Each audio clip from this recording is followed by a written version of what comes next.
205 because, and not just the fight goes, but or fights have been, but also, you know, all throughout camp, you just the decision seems very wise because I'm feeling good, eating good, sleeping good, everything feels good. So I found a home in this division. Was the move up solely based on maybe the weight cutting issues, or did you also look at the state of the heavyweight division and maybe find an easier path for you to move up the rankings?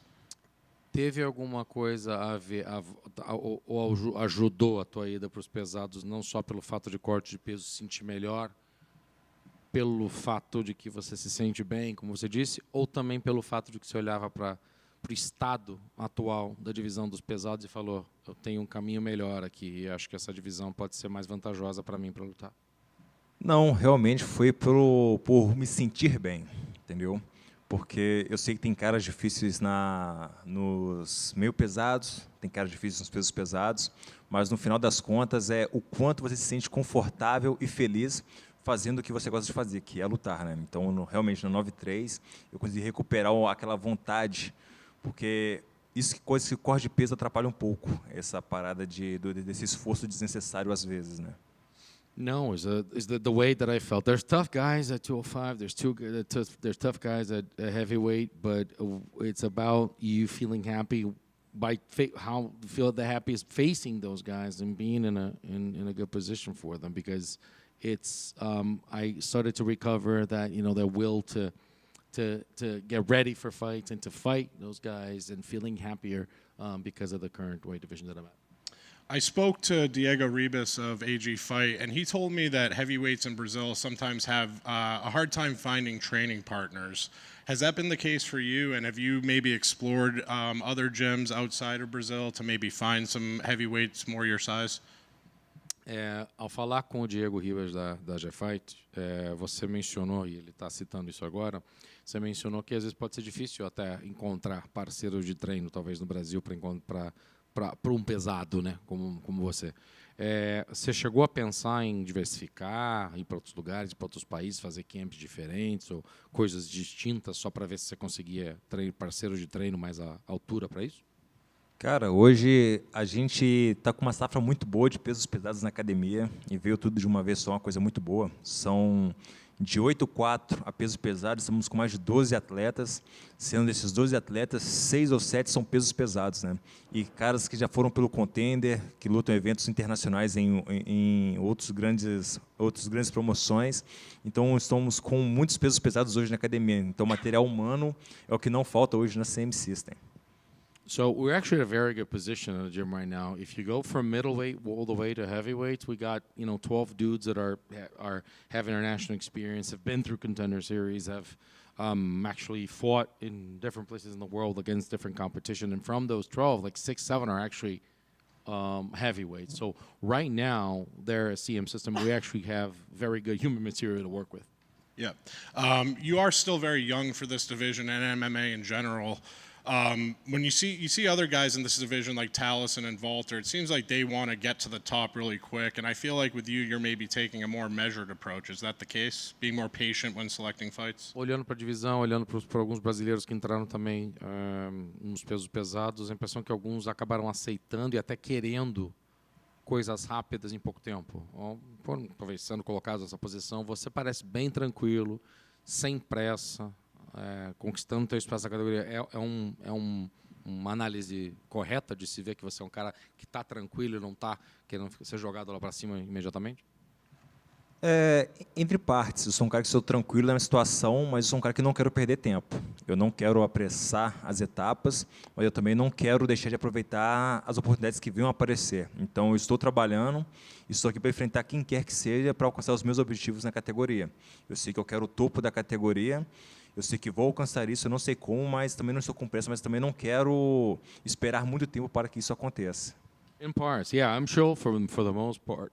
But I don't want to lose time. I don't like to lose time. I don't want to miss out on opportunities and all these batches and generation of people, like just these waves that may have opportunities for me to fight. So I know I want to face some people. I have to face people, and I obviously don't want to waste time and not facing the correct people in this division at the right time. Let's talk about your opponent. He's another young guy, has a lot of buzz about him. He's very loud on the mic, has a lot of one-liners. Have you followed his career? Obviously, you're facing him as an opponent now. What do you make of your opponent? Falando do seu oponente, ele é um cara famoso por dar umas entrevistas, falar uma galhofa aqui ou outra. Você tem seguido ele em redes sociais? Você já viu as coisas que ele fala? Eu vi um pouco dele quando ele lutou no UFC, mas eu não sou um cara que acompanhava ele assim. Até porque eu não acompanho tantos atletas da categoria. Eu sou um cara que eu gosto de treinar.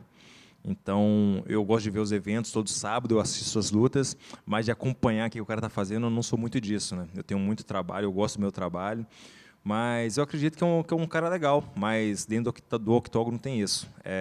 Eu contra ele ali, eu sei que eu vou sair vitorioso. I've seen some stuff that he's done with the UFC and everything, but, you know, I'm a guy that loves this, but I love to train, and I love to be focused on things. And for example, I watch all the fights on Saturday, but I don't follow much of what people do outside of it. So at the end of the day, it's cool that he does all these things, but I'm focused on, you know, what he brings to the octagon, and that's what really matters to me. But yeah, I know Speaking of your opponent, when you're preparing for opponents, do you watch a lot of film study? Have you watched his fights? Do you let your team handle that? Falando em oponente, conhecer e também gostar de treinar e assistir o conteúdo de luta, você faz esse estudo de oponentes ou a equipe que faz? Você assiste lutas dos teus oponentes ou como é que é isso? A gente faz um trabalho conjunto, né? É claro que a gente tem muita coisa a ser corrigida dentro do octógono, dentro da academia, coisas técnicas que é da evolução do atleta, né? Então, seja na trocação, seja no grappling, sempre tem algo a se evoluir. E quando marca uma luta, realmente, a gente olha alguma coisa ou outra para ver como que está o jogo, mas a gente tem muita confiança no nosso jogo. Então, independente do que o cara vem oferecer, a gente é muito confiante no que a gente tem para mostrar dentro do octógono. So, we actually have a lot of work that's done with the team to correct. So there's a lot of stuff that we do training. We correct a lot of things. We actually look at everything that the opponent offers, but I think that we are more focused on, you know, what we can bring to the table when it comes to that and what we can show in the octagon when we step in. Yeah. And the last one for me, I saw you recently got into the YouTube game. What made you decide to get into that? Obviously, you want to promote your brand. What's that experience been like for you? And now's your chance to plug your channel a little bit. E a última pergunta do Doug, para você talvez fazer um merchan do teu canal. Você recentemente entrou para a galera do YouTube. Então, o que levou você a entrar para fazer isso, tentar mostrar um pouco da tua vida, como é que é isso, e pode fazer o merchan aí. Então, o meu canal do YouTube foi justamente para mostrar como que é a vida do atleta fora do octógono. Toda essa parte de treinos, a vida social, família, hobbies, tudo mais, tudo que envolve negociações com patrocínio, eventos, é mostrar que o atleta pode fazer algo fora da luta, né? Então, para você que gosta de MMA, quer saber o que acontece dentro e fora do octógono, se inscreva no meu canal Vitor Petrino, ative o sininho e fique bem de tudo que acontece dentro e fora do octógono. Estou esperando vocês. So I decided to show people that an athlete has much more than just the fights, and there are a lot of things that are involved. Is the training, is what we do outside the octagon, is actually negotiating sponsorships and, you know, living about our lives. So I wanted to show to people that there's all the areas in an athlete's life outside of being an athlete, but athlete related and into our lives. So if you want to find out more about an athlete's life, you follow Vitor Petrino on YouTube. Make sure that you subscribe, activate notifications, and be with us, and we're waiting for you there. That's a very well thought out plug right there. One of the things Doug was talking about was the weight move from the different divisions you've been in. Now you're fighting at heavyweight. And on the flip side, looking at your opponent, I'm not sure if you knew that at one point he weighed over 500 pounds and he's like lost half of his weight. I guess what does that show you on his discipline level, and what can that do for a fighter? A lot of people, I think, his last opponent discounted his cardio because he thought it was just a big guy that didn't have anything, but it turned out that his cardio was really good. When you know a guy that's been this big and lost this much weight, what do you expect from him in terms of cardio and stuff when he goes in there on Saturday? Falando sobre perda de peso, falando sobre os cortes, falando sobre a mudança de categoria, você sabe que o teu oponente já chegou ao momento, ele teve o dobro do peso que ele tem, de um peso pesado. E o último oponente dele meio que subestimou. E basicamente tratou ele como se esse cara não tem cardio. E acabou se ferrando justamente porque ele viu que o cara não tinha cardio. Como é que você vê uma coisa dessa? Como é que você vê o fato de que é um cara que se esforçou muito, teve muita disciplina para chegar onde chegou e talvez seja perigoso por causa disso? Com certeza eu admiro o meu adversário pela história de vida dele. É um cara que se superou, acima de tudo, é um cara que teve uma mudança de vida, né? É um cara que saiu da obesidade e hoje está no maior evento de MMA do planeta. E eu não posso subestimar ele porque ele está no maior evento de MMA do planeta. Então ele fez por onde está aqui. E aqui só tem os melhores. Então não tem essa de cara fraco, cara mais ou menos. Todos aqui são caras muito bons. Então eu sei que o meu adversário é um cara perigoso e em homenagem a ele, eu vou entregar o meu melhor para ele. So I know his story is amazing because there's a lot of story of overcoming, of personal and personal overcoming and perseverance. I mean, look at what he did. He came from obesity into the greatest MMA organization in the world. And because I cannot underestimate him, because he's in the greatest MMA organization in the world. So there's no weak dude here. There's no weak link here. Everyone's a tough guy here. And as a gift and in honor of what he's done for himself, I'm going to give him my best and my best performance. Thank you. Best of luck on Saturday. Welcome. Acabou. Thank you, guys. See you later. Bye.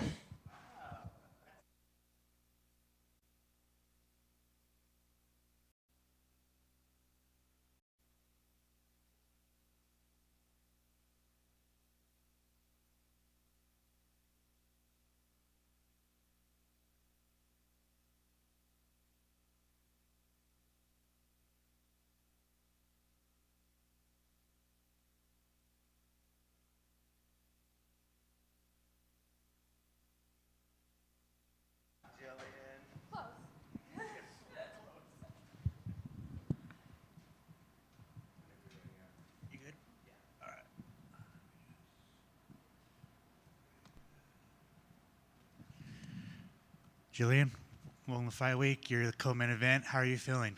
I'm feeling great. I keep on saying, obviously, me and Amanda were supposed to fight December 13th, and it didn't happen. I feel like this second time around has just been a complete blessing. At an even better camp, co-main event now. I don't think it could go better. How bummed were you that your fight got canceled in December?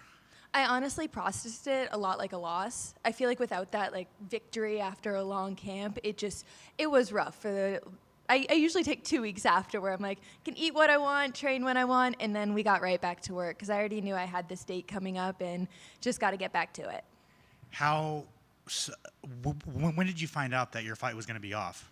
So I just finished my pre-morning workout, a little bit of a shakeout the morning of the fight, and I got back to my hotel room, was still in my sweaty clothes 4 hours before the fight was supposed to, 4 hours before I was supposed to leave for the venue, and I got the call from my manager. So yeah, it was day of, right before I was supposed to leave, so it was definitely heartbreaking. What did you do? Did you just hop on a plane and go home, or did you just wallow in your sadness in Vegas? Wallowed in my sadness in Vegas a little bit. I feel like I'm pretty good at getting over things, so I try to have a good night, and then every once in a while it hits you. You're just like, oh man. But yeah, I had a couple friends out here that were supposed to come watch the fight, so we just had a good night and just hung out. Was the new date in March just because you had to get your weight back down? Yeah, originally they were trying to schedule it for February something, but after a long camp, I had 3 or 4 camps that were supposed to happen. The fights fell out, so I had a 16-week camp for that first fight. So I just needed a mental break, a physical break, get my body back to normal weight, so then we can get back down to where we need to be. And you said that you had an even better camp for this fight. What was different? Did you see maybe different things in your opponent, or was it just you're feeling better? I feel like a little bit of me feeling better, a little bit of I just had more sparring partners. Where my first camp, not that it was a bad thing, but I was working with a lot of boys, so I was more of the nail than I was the hammer. This camp, I've had a little bit more of diverse sparring partners, so I've been able to mix it up, being the hammer more than the nail. So yeah, I just had a better camp overall. I feel more prepared going in and feel ready to get that win Saturday. It's actually a fun fight on paper, a striker and an elite grappler. I guess, what do you think of the matchup just in general? Like you said, I think she's a great striker. She's going to come at me and try to kill me. I think she's going to be very aggressive. But in those aggressive movements is going to be where I find my opportunities, where I'm going to find my holes. And I really just need to get my hands on her, and the fight's going to be over. Do you feel that if you go out and finish her, that you leapfrog everybody and you fight for the title next?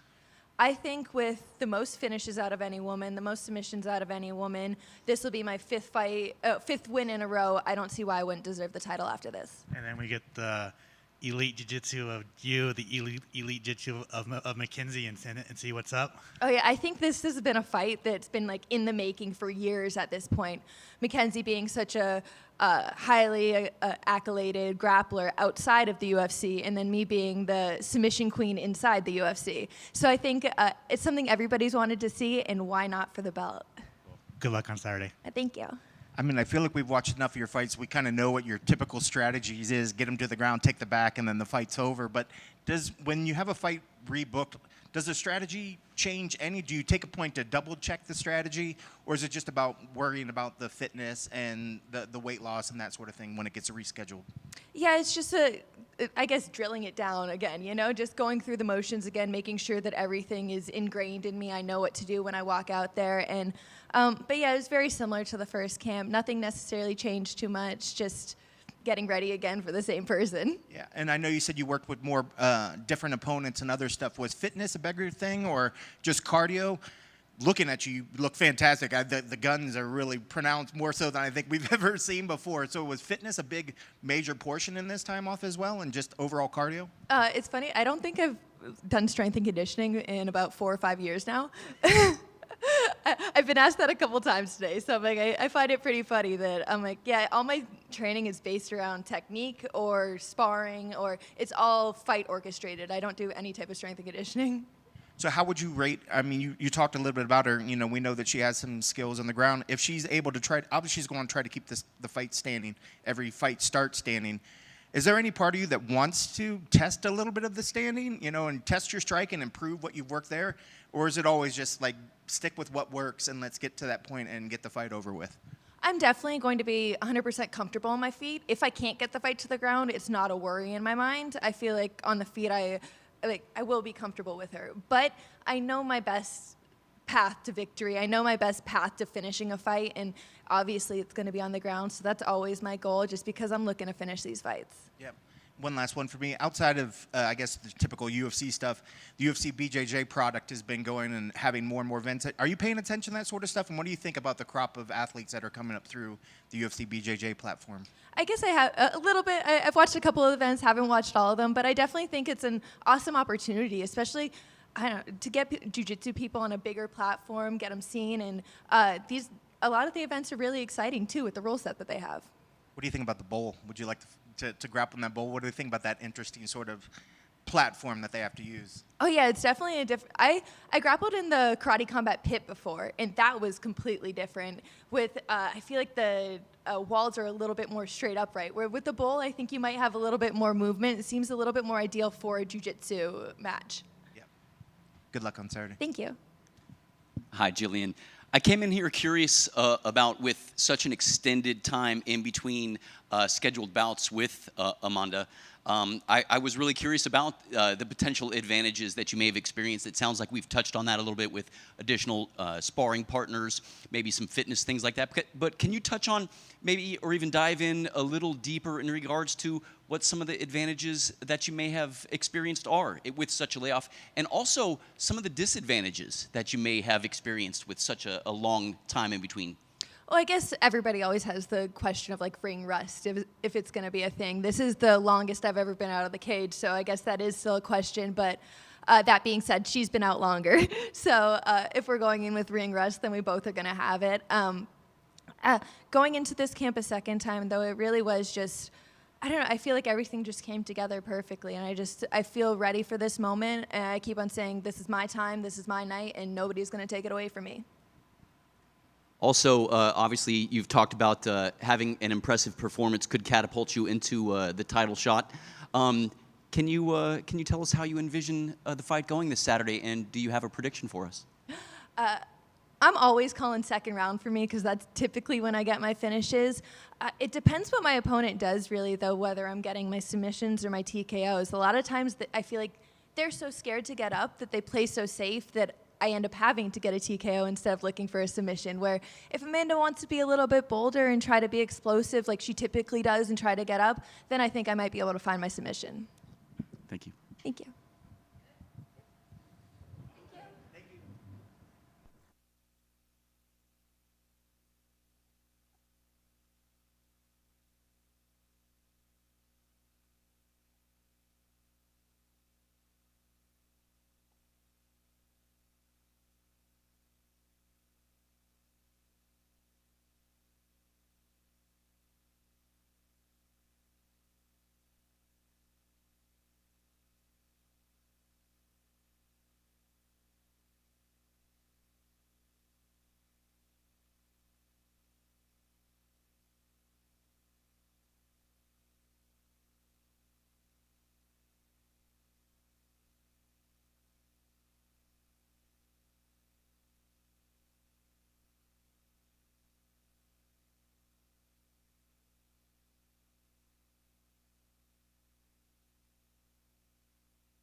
I'm not ready. I'm sorry.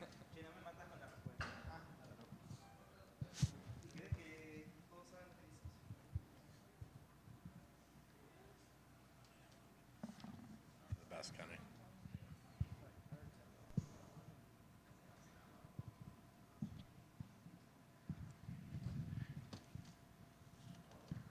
Kevin, welcome to Fight Week, just a couple days away from your main event here. How's the body feeling? How are you feeling coming into this fight week?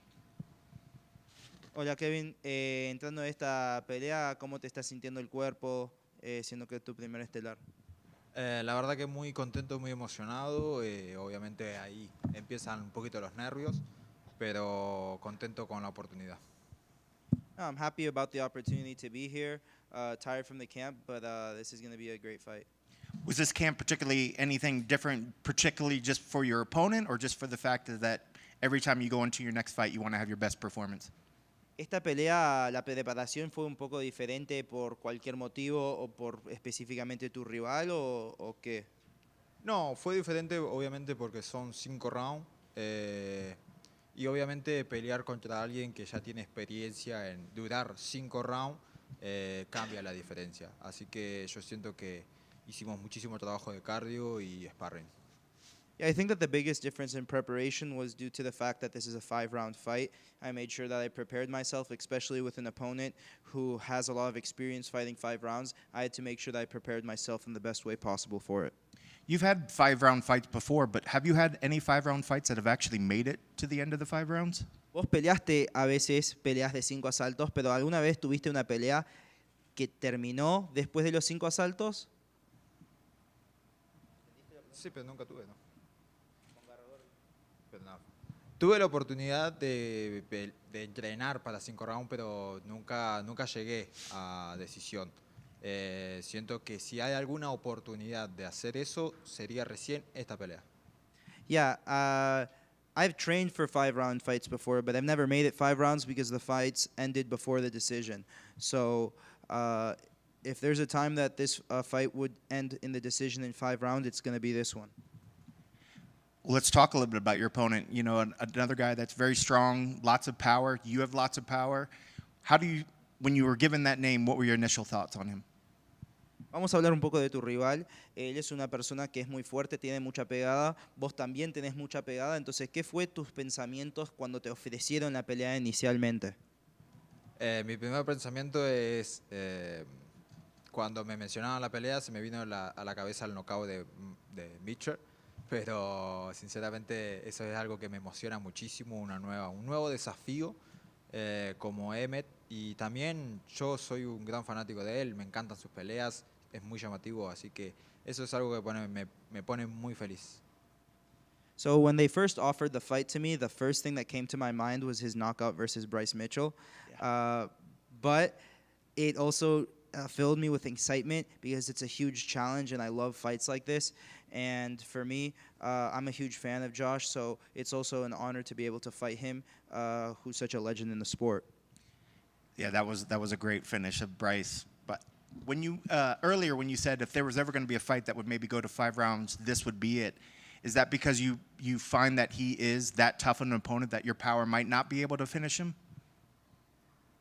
Para vos pensás que esta pelea, él es una persona que es tan duro que él va a poder aguantar tu potencia y por eso pensás que va a llegar a la decisión porque no vas a poder noquearlo? No digo que no pueda noquearlo, es MMA y en este deporte hay muchas sorpresas. Siento yo que tanto él como yo puedo noquearlo, pero también en mi cabeza está el sueño de tener, como creo que todo peleador, una guerra llena de sangre y que dure 5 rounds. Creo que también es algo, va por ahí la cosa. I do think that I can knock him out. I'm not going to say that I can't. This is MMA. Anything can happen. He can knock me out. I can knock him out.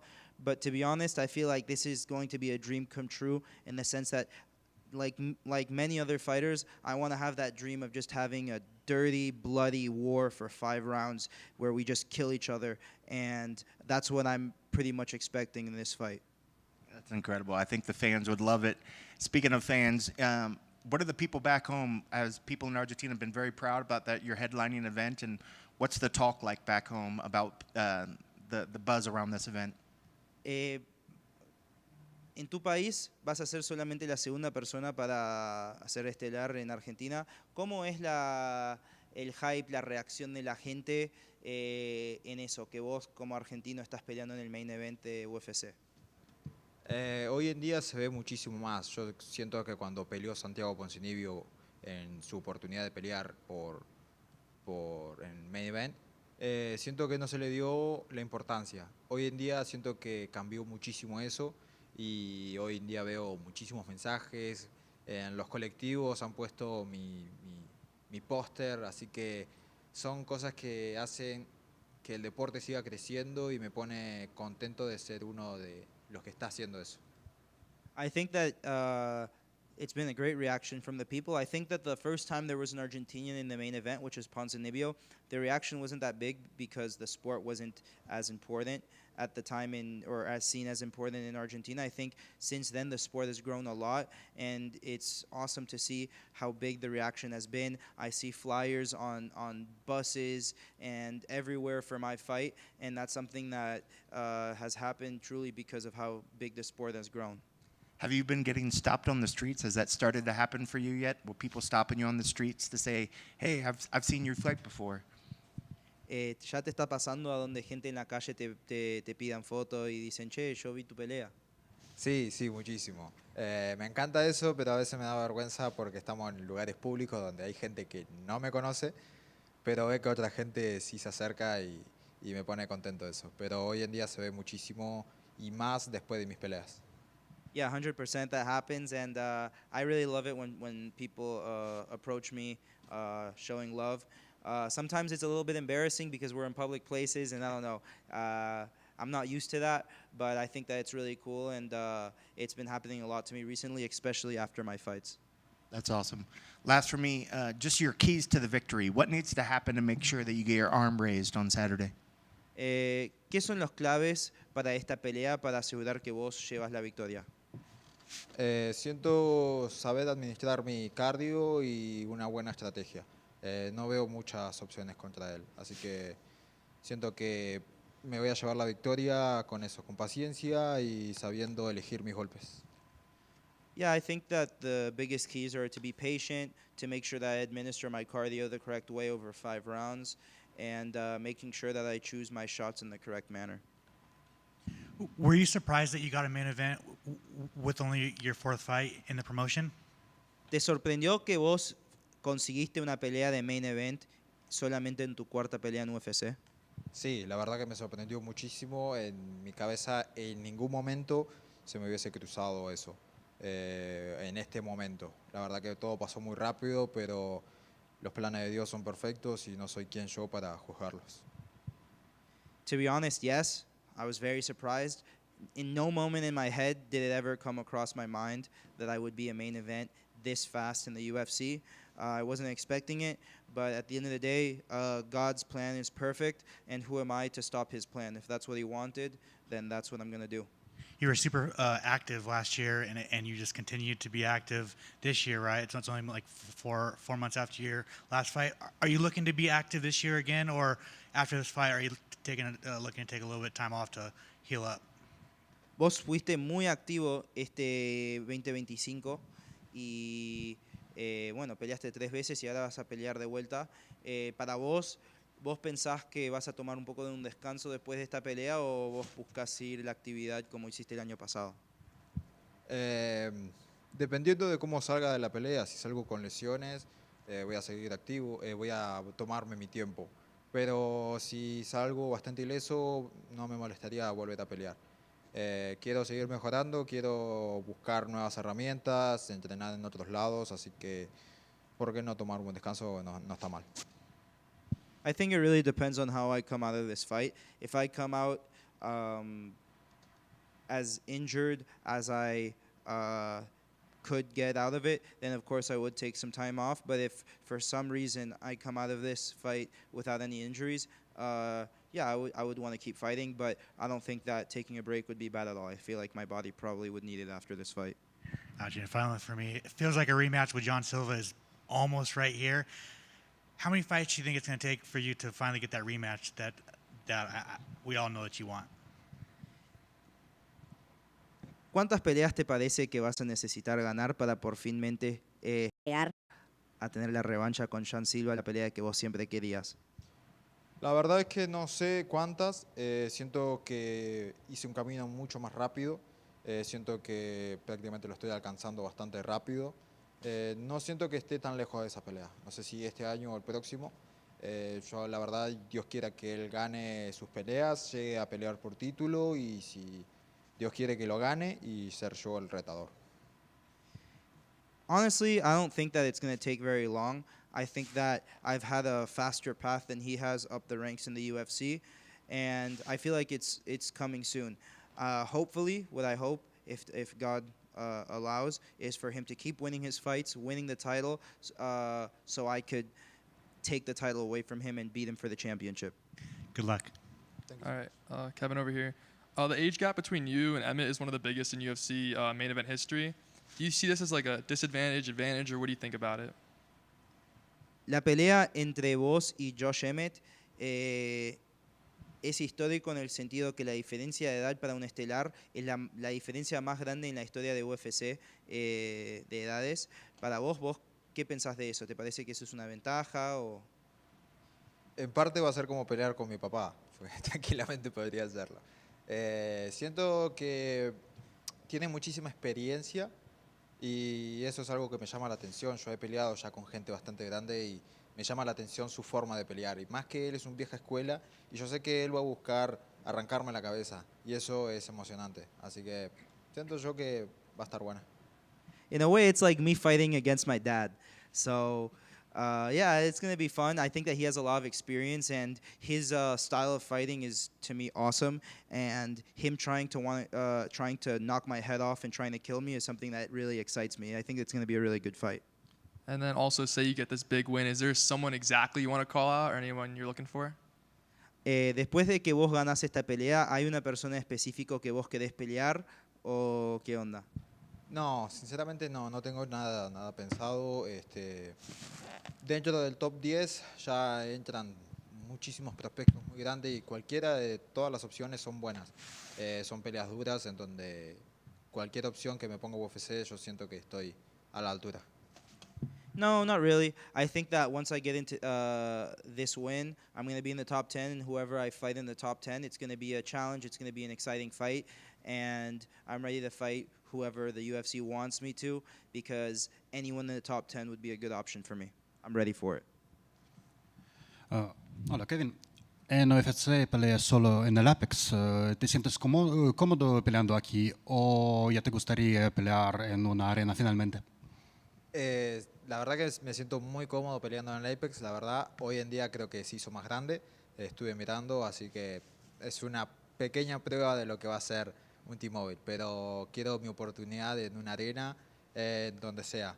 Pero quiero esa oportunidad, esa experiencia nueva y esa adrenalina que pone toda la gente. Y obviamente noqueando en una arena, los gritos serían mucho más. Gracias. Hi, Kevin.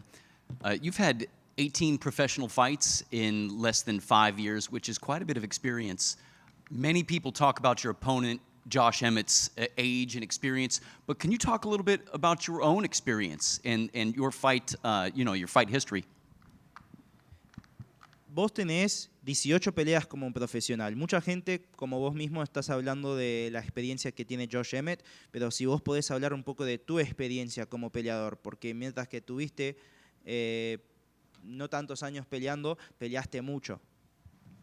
Sí, me mantuve bastante activo en todo lo que es el evento regional en Argentina. Siento yo que eso me hizo pelear tan seguido, me hizo llegar a donde estoy. He peleado con muchísima gente, tanto alta como de mi altura, o más o menos. He peleado en categorías más altas, así que siento yo que estoy a la altura. Hablo de experiencia porque sé que él tiene sus años, tiene más años entrenando, tiene capaz que otro tipo de herramientas que yo no. Es más que nada por eso que yo hablo de su experiencia. Yeah, I think that my experience has been that I've been able to get to the point where I'm at today because I've been able to take so many fights on the regional level before making it to the UFC. So I do have a lot of experience. When I talk about Josh Emmett's experience, it's also because of all the years that he's been training. But I do think that that I have a lot of experience, and I think that I'm ready because I've fought guys who have been much taller than me, shorter than me, the same size as me. So I do have confidence in my experience as well.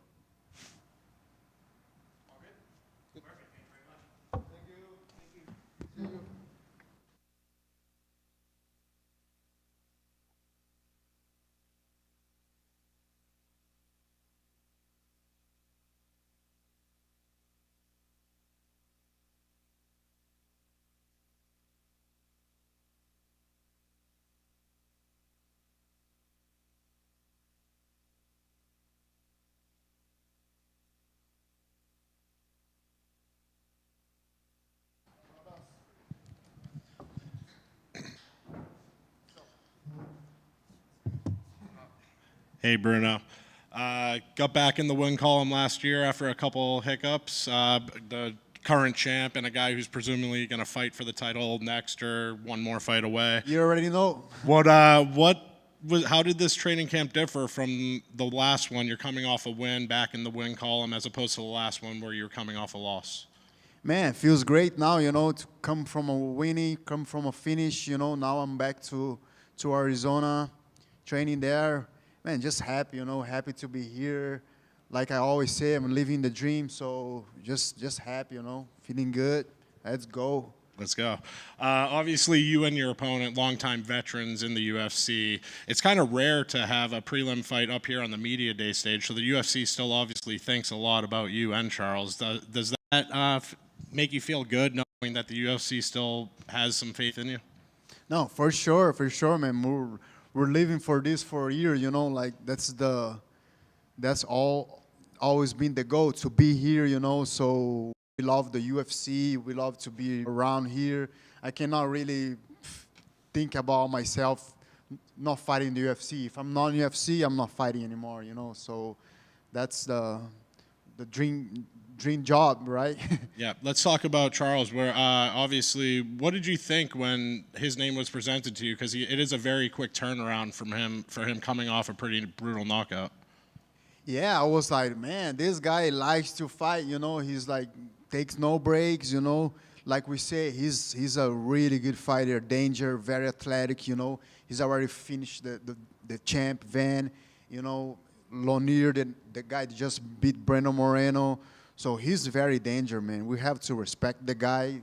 Like you say, he's a veteran, But also like the guy, he's funny, weird hair, I'm like just a fan, So those guys like me, they all training, we're the same, I'm like, yeah, let's go, man. Is it harder to fight a guy that you like as opposed to someone you might have some bad blood with? Not really, because when you fight your friends every day, man, it's like, your best friends, you fighting, you punch them in the head, you cut them, they cut you, and then it's like a fighting somebody that just know on the TV, but you don't really know, it's like, yeah, man, too many years fighting, so you don't really care anymore, right? You speak about too many years fighting the flyweight division. It seems like it was disrespected for a long time, right? But it feels like now there's a lot of hype behind it, a lot of young guys climbing up the rankings. What do you make of the state of the division? Do you feel like it's finally getting the respect that it's always deserved? No, for sure. Now finally, we get that respect, because the division is so tough. A lot of good fighters, a lot of action. Man, I have 4 performances of the night on the road, It's like, if you see how many guys have that. Not too many, and then my flyweight. Before they used to say, flyweight got no power, but what about now? We got power, we got everything. We got action, we never stop, good fights. Now is the flyweight is in the right spot. Yeah, it seemed like Manel and Tyra were kind of jockeying for that title fight. Obviously, it was given to Tyra. What do you feel about the state of the matchmaking in that division? You have Pantoja obviously getting healthy, sitting on the sidelines. Were you surprised that Tyra got the shot over Manel? No, really. All those guys, they are up there, so anyone can get the shot, just gotta be ready, If his cape was like was lighter, because he's big, we all know he's big flyweight. That's why he didn't get the shot, but he's next, the guy is fucking good. Yeah. So, yeah. Last one for me, you mentioned 4 performance bonuses in a row. Now you'll be fighting for 100K. What did you think when you saw the new bonuses being instituted? Man, my eye was like, when they have it too hard in your eyes, that's what I was feeling. I was like, now is my time. I need to get the 51, and now it's 100K. So even more excited, for sure. Good luck. Thank you, brother. Just one for me. Are you the type to bring in a fighter? You mentioned that you have a bunch of tough guys that you're training against. Do you bring in guys to mimic your opponent, or taller guys, or how do you approach your typical opponent? Do you just go with your different guys, or do you find guys to sort of mimic your opponent? Yes, I'm finding guys to mimic my opponent. We have a Ukrainian kid that's with me outside. So he's from other gym, but I brought him, to mimic Charles Johnson because he's like kind of Charles, like a little taller, skinny, So yeah. And you mentioned, Charles coming back after taking that defeat. What does that play into your advantage, or as a fighter, you've taken your knocks before and you've gotten back in there recently? Does that really affect a fight? Like, how much does the recent fight affect the fighter's next fight? Is it something that, do we as a media think that it weighs too much? Or as you as a fighter, do they actually take some lingering damage? People often say, oh, their chin's gone, once they take a knockout. Does a fighter carry that into their next fight as much as we think that they do? I think everybody's different, depends on the fighter. I think it's more mentally, but depends on the way you're being finished. If it's really hard, maybe your brain, is not really ready to train hard, It's like your health is on the line. I think that's the most important thing, because you have to recover yourself and then go again. You never know what's going to happen. But I think it depends on every single fighter. Some fighter, they care. Some fighter, like Charles Johnson, you'll see, he doesn't care. So, yeah. We often hear from fighters that the mental side of the game is the most important part and maybe the toughest to train yourselves on. But looking at you today, you've always been a confident guy, but I feel like your mental side of things right now, you're very focused. You're very, engaged. How is the mental side of your game right now? No, I'm feeling so good, right now. You know why? Being honestly, because you have money on the bank, so you feel so good. You fight for money. Before, when I started, I have no money. I was like, fuck, if I lose, something happen, like, I'm so worried about money, right? But now I have money. I'm like, I'm living the dream. I'm healthy. I'm like, let's go, train with so many tough guys for so many years. So now it's like nothing's new for you, I already won, I already lost, so nothing will be new, just happy to be here, If I'm gonna win, but if I lost, I'm also winning, So it's anyway, it's a winning. Yeah, it's kind of funny when we hear fighters, when they get into the game, they start getting introduced to money, they buy fancy things, they buy a new car and stuff. Have you kind of changed the way that you spend and you save your money now that you've been in the sport for a while?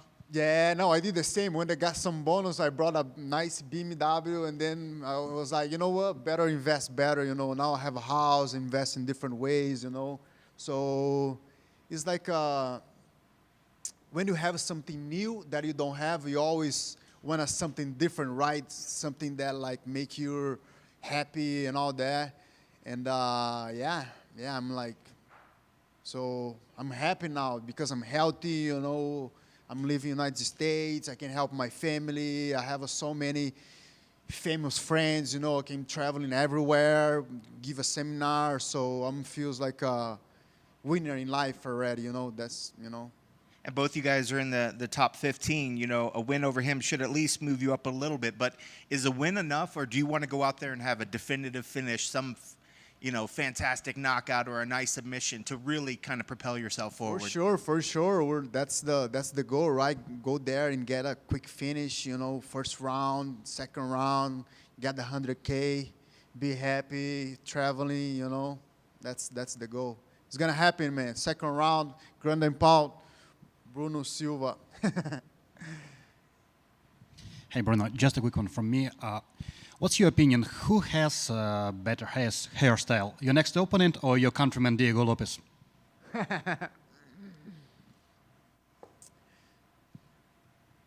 That's both weird haircuts, It's kind of the same, but Diego have a straight hair and Charles curly hair.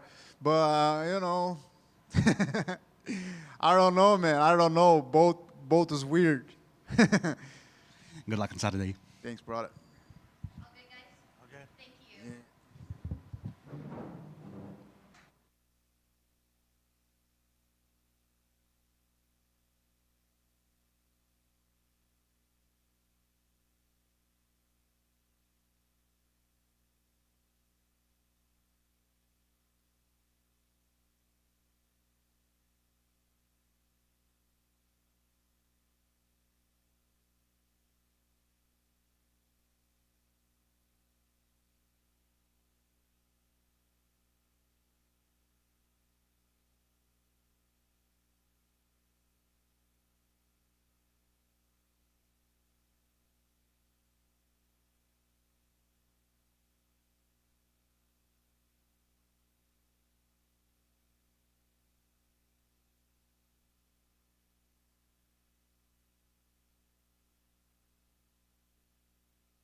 Hi, guys. Can I steal one of these waters? Yes. Okay, thanks. Who's going to stop? I'm still asking. Concrete, how you feeling? Oh, man, I'm excited. Super excited to be here, ready to show out on Saturday. Tasked to kick off the main card, man. How excited are you? Man, I'm living my dream. I mean, I can't believe that a main card came so quick, let alone a top 15 opponent. So, you know, I'm ready. I'm ready to ride. What do you think came with the decision to give you a top 15 already and this main card? Is it just your fight style, your personality, your willingness to jump in and fight this guy? Like, what's up? I was going to say it's probably my loud mouth. No, man, I keep saying anywhere, anybody, anytime, I don't care, you know, and I stand by that. There's a little bit of bad blood on this one, too, so as soon as I heard the name Vitor, I was like, fuck yeah, give me that. So I'm excited. Why is there bad blood? Not really bad blood, but, you know, there's history. He beat my brother in October, and I feel like Tommy was winning that fight, and I felt like watching Vitor get chinned in that fight, I'd definitely be able to chin this motherfucker, so I'm excited to go out there and do what I do. When they came with you with this matchup, obviously he fought your teammate. So was it like yes automatically? Yes, I was pissed drunk at a Rascal Flatts concert when they offered me the fight. And I was like, God bless, bro, you know, and I was just excited to get in there. You know, my manager called. And he's like, because I've been begging for a fight, you know. I wanted to get right back in there. My hands were a little fucked up afterwards, you know, but I want to keep showing up and showing out. I wanted the Sean O'Malley route, if I'm being honest, a little lower level guys, but I'll take what I get, you know. So just happy to be here. What do you think of him as an opponent? Bro, a monster. Why is he fighting? He could be a model. What the fuck? This guy looks like The Rock. You know what I mean? And so it's like the battle of the worst physique and the best physique in the heavyweight division. So I'm excited to show the fat boys love this Saturday. Obviously, you guys both have power, both good athletes. He did fight at light heavyweight at one time. I don't think you would ever be able to make light heavyweight. That's offensive. So do you think the size is going to play a difference in this fight at all? I don't know, man. I think muscles don't win fights. That's what I think. And hey, get me out of there in the first. You won't have to deal with me later. But if he doesn't, I think he's going to have a really tough time. Getting a rank, say you know you go out, beat this guy, get a ranking this early in your career, man. Like, what's your 2026 look like? A pay increase? Get in the top 15. Fuck, come on, man. You know, no, bro, activity. You know, I'm really excited to grow. I had a conversation with my coach before the Sean Sharaf fight, and, you know, I had a name on my mouth. I wanted to call out Tai Tuivasa after that fight, just because I knew he was looking for a fight. He's a banger. He's a fat boy. I'm a fat boy. Come on, let's get it. But, you know, I'm glad I shut the fuck up. This is a good matchup, and Vitor he's a specimen, and he's a great fighter, so I'm excited to put myself to the test. Assuming Tai Tuivasa goes and fights in Perth later this year, are you willing to go to Australia and fight him? Bro, I'll do it. Anything they want. I'm ready for fun fights. That's what I want. Like I said, I want to be remembered. You know, I want people to see my name on a marquee and be like, I'm watching that shit. You know, and give me worthy dance partners, and we'll have some fun dances. And finally, for me, how do you think your old pal Josh Hokett does against Curtis Blade? He's gonna get mogged, bro. Don't get me wrong. I'm not worried about him at all right now, but Curtis fucking Blades, dude. Yeah, good luck. Good luck on Saturday. Thank you so much, brother. Hey, Steven, right here. Your opponent was in here earlier. You guys are both young guys in the division. You talking shit? No, I'm just young guys in the division. But we look at this heavyweight division, and we see guys like Taliesin and Walter, and they seem like they want to fight right away. They want to fight at the top. What you said, you've been looking for a fight, and you want to fight all the time. But what is your approach? Do you want to go right to the top right away, or are you taking a more measured approach like your opponent? So ultimately, the plan was, you know, take not like a short route, but like, you know, just do what we had to do. Just continue to show up and show out, and eventually the big fights will come, and I'm going to grow as an athlete and as a mixed martial artist. my coach was like, we give it some time. Obviously, I think you can win in the top 15, but what happens in a year's time when these guys can't touch you? And I was like, fuck, you're right, and that's kind of why I avoided the Tai Tuivasa call-out. I think the stars are aligning. I think that's what's happening, and I think that this is just another opportunity that God placed in my path. Whatever's next is next. I'll be ready for the next one. I expect what I prepare for, and I prepare for a lot, so, this is going to be a good one. Talk about the pay increase. Now you'll be fighting for that possible 100K bonus. What's that feel like for you? I forget he upped the finish bonus as well, so I'll shut the fuck up. My bad. Don't can me yet. You can fight for 25K or the 100K. No. You know me, guy, baby. yeah. I'm going out for 100K each time. That was a little taste, and I got that with Sean, man. I'm gonna say the same shit to Vitor I said to Sean. I looked at Sean before the weigh-ins. I reached out my hand. I said, tomorrow night we have a chance to change our lives forever. Meet me in the middle. Let's fucking scrap. Yeah. He obliged. We did that, and we both walked away with stock in both of our corners. I do that shit with Vitor. I mean, I got to figure out Portuguese in fucking 2 days. I hope that I can goad him into a fight. I learned a couple of phrases for talking shit too if I can't get up, so I'm excited. And then last one for me. For some reason, Sean O'Malley caught a stray here already. No.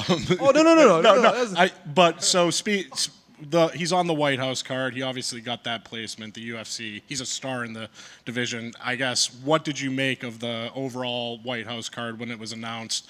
And are you looking forward to maybe the next event on the White House, Steve Asplund as champion? I think people are really, people are so picky nowadays with fights. Know your ball, man. There's some really good fighters on that fucking card. And, no, they're not as well known, but those are good fights. And, I think casuals are overtaking the sport for the most part as fans and, that. No disrespect, but, learn a little bit more about the sport. Learn more about the guys that you guys are talking shit about every fucking weekend. I don't know. In, regards to a big event, I know that shit's coming. Especially with this, I'm telling you, I've seen this shit 1,000 times in my dreams before, and I don't know exactly how it's gonna play out, but I know I'm gonna pour my heart and soul into this fight and leave my heart on the canvas. There's gotta be another crowd waiting to see me fucking bloody somebody up, so I'm excited for whatever's next, man. I'm hoping for a big showing, and if they get me if we get past Vitor, I'm coming for Josh Hope, bitch. I hate that guy. What is it about Josh? Is it the whole stick, or is there something more? He's a shitty, Macho Man Randy Savage knockoff. He can't strike for shit, bro. Oh, my God. He fucking knocked out a jiu-jitsu player, and then, don't get me wrong, he did dominate Denzel Freeman, 100%. Mm-hmm. That being said, I think Denzel let the lights get to him, and that's what that was to me. Because if Denzel didn't fight like that when we fought, motherfucker. But no, I mean, his stick and just the talking shit, man. I don't know how I caught a stray after beating somebody's ass, but what's up? You want it, you can get it. I told him. He's got the social media shit fucked up. I'll slap your bald head in person. I was going to say, we've seen what's happened to past opponents that have thought to try to talk trash with you coming in. We've seen it before, and you're definitely one that holds the grudge against them. Elephants don't forget. That's it. You mentioned Vitor earlier, and I know you said you want to get one back. He was actually in here and was very complimentary of your story. Thought that, I called him a model. Well, that's true. But like you said, so he was complimentary or whatever, but when you see somebody that's beat an opponent, it doesn't matter if they talk nice to you, there's going to be some beef, at least internally, because you want to win one back for the team. So regardless if somebody talks nice to you, you will have that extra edge because no matter what, you hurt my family. Is it that type of thing? I definitely feel like I worded that wrong. Just I don't mean to be a dickhead about it, but it is family. Tommy's my big brother. Tommy led the charge for me in my professional career. It was tough watching that one, and it's not like I hate the guy. This is a sport. There's sportsmanship. It's all love, 100%, especially up until we step into that cage. There is no animosity.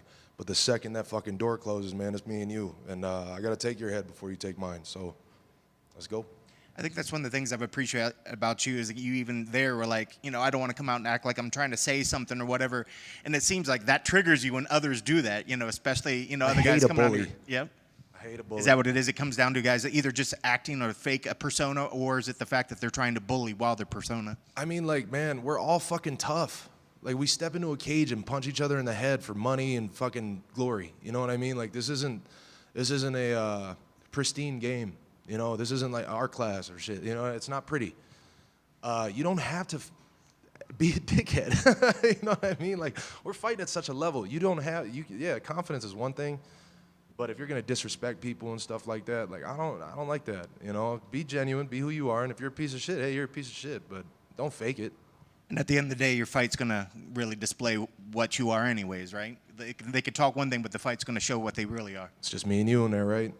You gotta, hey, as much as a tall order as this guy is, he's got to deal with me. So, you know, I never pegged you for the country music lover. I'm just kidding. I totally pegged you for a country music lover. Do you do the whole dance as well? Do you do a two-step? Man, I've been trying. I'm not too good at it, but I'll get there. Yeah, we're gonna have your dad here in attendance this week. Absolutely. I got my big brother in my corner with me this time. He wasn't able to make it to the last one, and this is just like, this whole journey's family. My big brother was a fighter before I was. I'm a big family guy. Yep. You know, I'm all about love and just spreading that amongst us. So. And then we could definitely say that last time I mean, it's kind of cliche, and I'll just have you to follow up on what you just said, but how important is it to have family here, having your father here and having your brother? Is that maybe some of the most important stuff about this whole thing? I mean, not even just here, just the support. I mean, it means the world to have them here because it's, you're gonna make me cry. I'm not supposed to be here. You know what I mean? Me and my family, we ain't supposed to be here. We beat all odds, and this isn't just for me. Even when they're not here, man, I have everybody on my back. I have everybody in my heart. And the Asplund heart is large, and not just because we're big people. So, you know, family is one of the most important, if not the most important thing to me. And I ride in with my family and for my family every time. How's the concrete business doing? Oh, it's slow as shit in Minnesota, but Yep. It's about to start melting. We got some commercials coming your way. Are you starring in the commercial, or is it Dad? I hope it's not me. They got to figure that shit out. My brother gets mad anytime I try to promote it on my lonesome, so I think he'll take charge. I love it. I mean, I guess we know how the fight typically, so when I ask a fighter what's their keys to the victory, I feel like you was just about getting the hands on them, but what are your keys to the victory for this Saturday? Patience. Vitor likes to goad guys in, you know, similar to how I am, but he does it in the fight. You know, he likes to walk away, throw his hands up, turn away. I'm going to show him my ass when he does that. I swear to God, I'm going to moon him like Randy Moss in '98. Come on, I'm not going to play your game, you know. So key to victory is just staying patient, and I do not think he's going to try to strike with me. I'd be remiss if I said that he's not going to wrestle. So I'm ready to out-wrestle him and just play defensively for as long as I have to, and then pick him apart where I can find the range. I feel like I don't waste too much energy. I don't waste too much space. There's a lot of space in these big cages, so I'm excited. Good luck on Saturday. Thank you, sir. Hey, what's up, Steven? What's up, big dog? What's up, bro? You recently said in an interview you don't want to let the little fat kids down. You don't want to let your family down. You know, you started to become emotional. Do you ever feel like you put too much pressure on yourself? The pressure is what makes me great, man. I feel like without me being my own harshest critic, without me putting all this shit on myself, I wouldn't push myself to be better. I was very comfortable being a lazy guy, being a fat fucker that didn't care. I'm giving this everything I have. I want everybody to see that, and like, it goes back to me saying, at the end of my life, when I'm looking at myself in the mirror, do I want to look at myself and be like, what could have been? What could I have made happen? Fuck, no. Nah, man. I'm going to look at myself in the mirror and I'm going to say, we did it. And we rode there. And we did everything we could to make it to the top. I got a little piece of that in that last fight. I got a little piece of that fucking money. And I don't even care about the attention and the fame, man. I just want money for my family. I want to provide. And I'm not going to be denied that. I'm hungry. Literally. So I'm ready to go. Yeah, and then now being able to fight your first UFC fight in front of your brother Tommy, and with everything that's going on, you know, what do you think it would be like if you could speak to yourself 3 years ago? And what do you think? Yeah, what do you think it would be like? Even 3 years ago, I think I was fucking crazy. You know what I mean? Like, if I looked at myself and was like, yo, we're in the UFC, I'd be like, no way. This is way too soon. You know, we're 4 years into this journey. I'm hitting 5 years in August. It's destiny to me. you know, and all these leaps of faith is just like destiny. I just feel like it's meant to happen. And, you know, whether we die on our shield or what, I get to die doing something I love. It's perfect, you know. I love this shit. Sorry if that was a shitty answer. Steven? Yes, sir. You seem to have a young, wild, and free nature about you, and it also seems that that nature carries into your fights. Would you say that's accurate? And also, tell us what makes you you. I don't know if I'd say young, wild, and free. I'm kind of the one that's reeled it in amongst the three boys in my family. No, man, when I was big, I didn't think I was gonna make it past 22, 23. You know, I didn't want to, and all this is so much larger than life. You know, like this platform. I'm a fighter. I'm a big idiot that gets punched in the head on Saturday nights, and for some reason, I'm an inspiration to kids. For some reason, people look at me and they say like, "Oh, you're motivating me," and it means the world to me. I don't understand why, and I'm grateful. I will never not be. And I want everybody to know that. Everyone I come in contact with in the UFC, all the reporters, anybody, I want people to know, like, thank you. You know, my parents raised us to be appreciative of the things that we have because we don't know if tomorrow's going to come. We don't know if we're going to have food. We don't know if we're going to have a roof over our heads. So, you know, I got it so easy doing what I'm doing right now, and there's so much more shit going on in the world. Like, spread love, be kind. It takes so much more energy to be an asshole. Like, truthfully, you gas somebody up, like, tell somebody they have a nice shirt and watch their face light up. It's, you know, I'm a dork, man. I think what makes me me is just being around the people I have. You are the company you keep, and that is a phrase that I hold near and dear to my heart. And I hung around some shitty people for a while and got into stupid shit, doing stupid shit, and I'm glad I got out of that as a youngin'. And now it's just like I have a family. You know, I have a beautiful fiance. I have a child. I have my big brother with me. I have my parents. Like, just life has given me so much more than I feel like I've deserved. And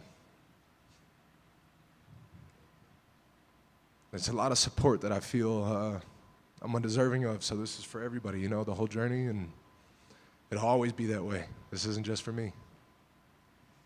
You've also talked about trying to change the narrative that you've somewhat established. You said that I'm not a fat kid chasing a dream. I'm a big dude that never gave up on himself. Now, it sounds like some inner growth, some personal growth there. Can you talk about other ways in which you've grown over the past 6 months in this whirlwind since you've been on the Contender Series? I think getting a lot of messages from like-minded people that are tough on themselves and are experiencing something similar to what I had to go through, or I mean, like, say what I had to go through. I fucking put myself there, right? And it's like, you know, it's a tough thing to get out of. But just doing some reflecting and seeing it, it's like I don't want to talk so negative about myself all the time. I hate hearing other people do it. And I hear myself do it, I'm like, God, I'm a broken record.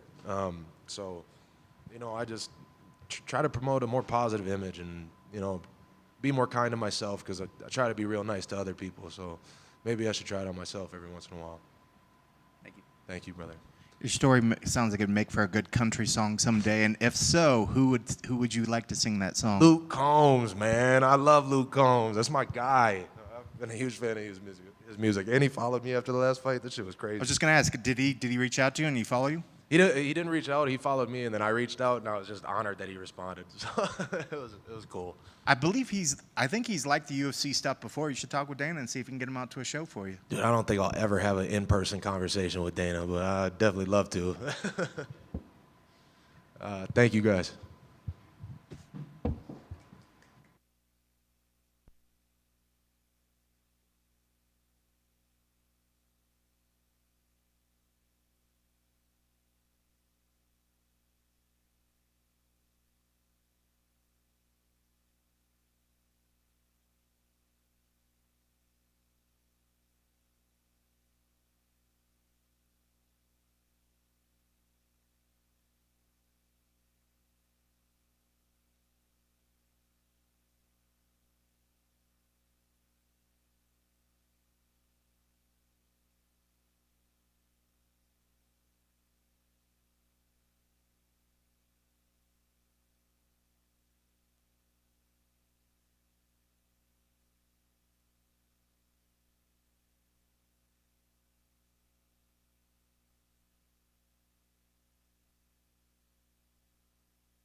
All right, good afternoon, guys. On behalf of Thorne Nutrition, our official sponsor of the 50-time Perfect Test History Jacket, we're here this afternoon to present our latest recipient, Brad Tavares.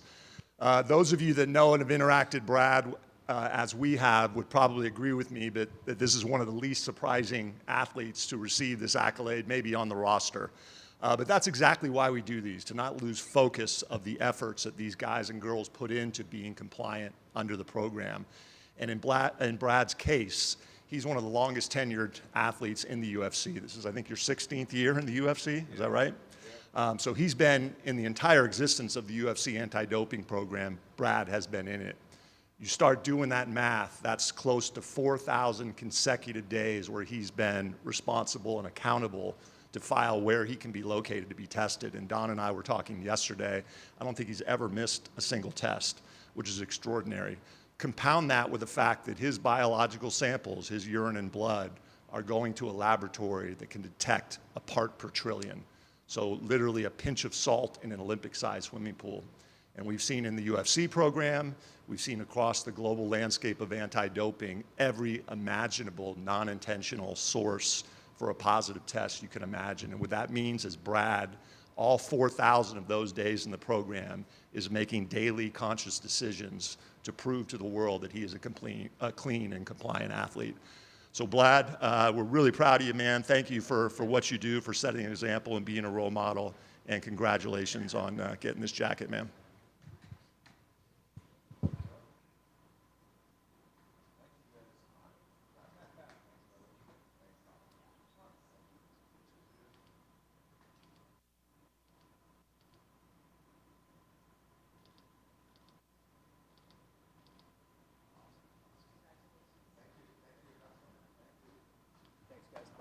For a second, we're going to sit you down here.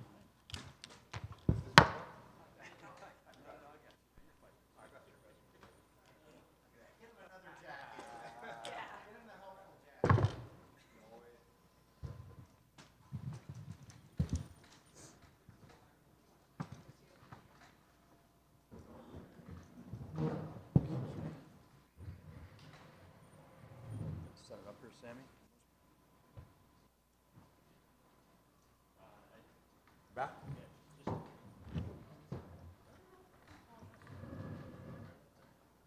Awesome. Please, Brad, thank you. What's up, guys?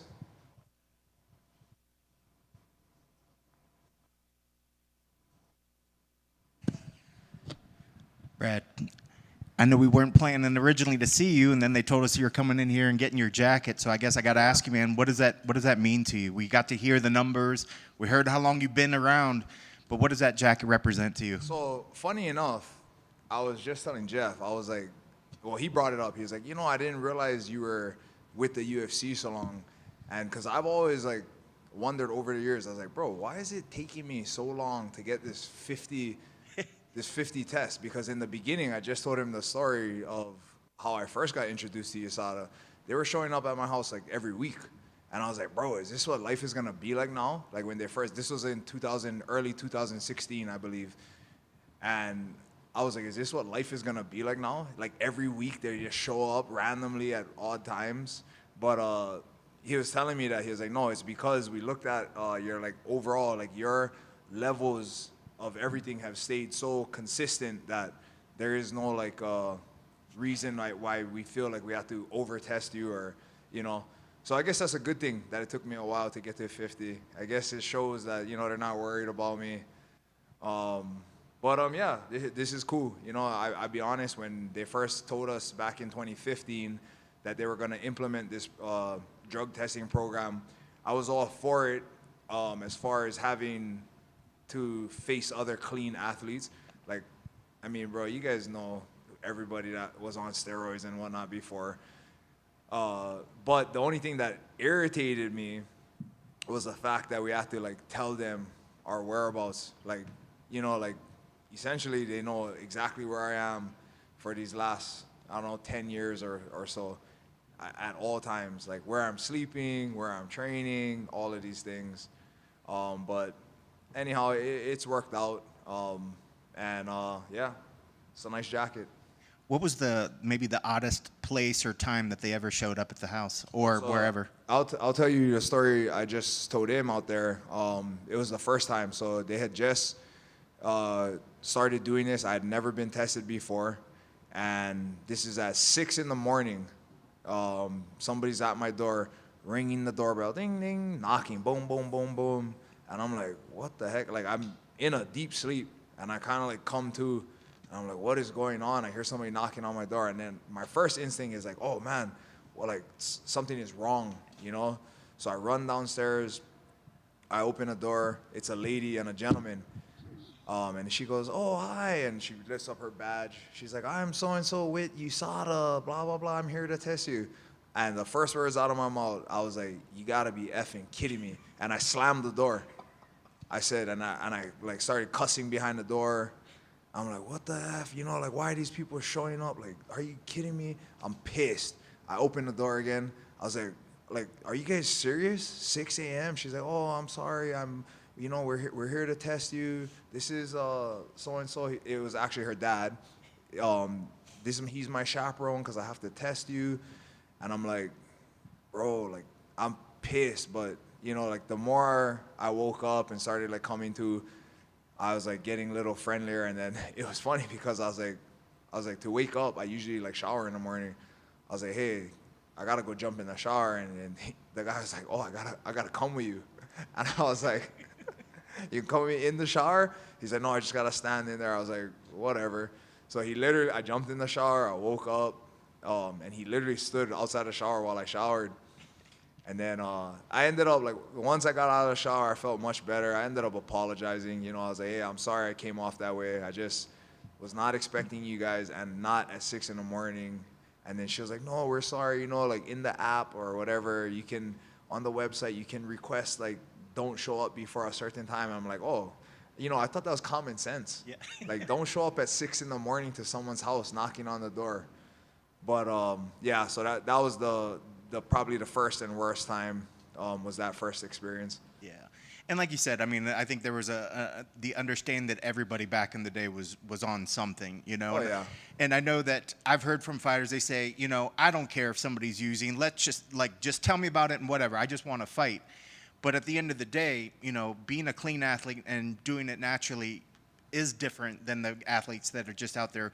So I guess just talk a little bit on the importance of when the UFC started doing the testing, or just the fact that there is testing, how that does level out the field, and the importance of having a clean athlete out there. I'll be honest with you, like I'm one of those guys that are like, I don't care. I know that in my career I've fought guys that even though they haven't tested positive, I know they've been on some stuff and it's never bothered me, you know. It's like, to me, it's more of a feather in my cap. Like, yeah, I beat that dude and he's on roids. Like, I always joke about this. Like, after my career, like, watch me when I get on test. I'm gonna be like a superhuman. Like, watch this. And then it was funny because I heard like Cowboy talking about that. Like, oh yeah, I'm like a superhuman, you know. And I'm like, hey, that's my thoughts exactly. But no, it's definitely. Do I still think there are people that cheat and, you know, they just have to go work extra hard now to do the cheating, you know. It's not so open, but it does help. I think it does help the sport, you know. It's not like people look in there and just be like, just people, the fans, I guess you could say, a lot of times would like to attribute like, oh, that guy's just on steroids, and not even necessarily understanding what they're saying or what it does. So it definitely, it is a good look for the sport, you know.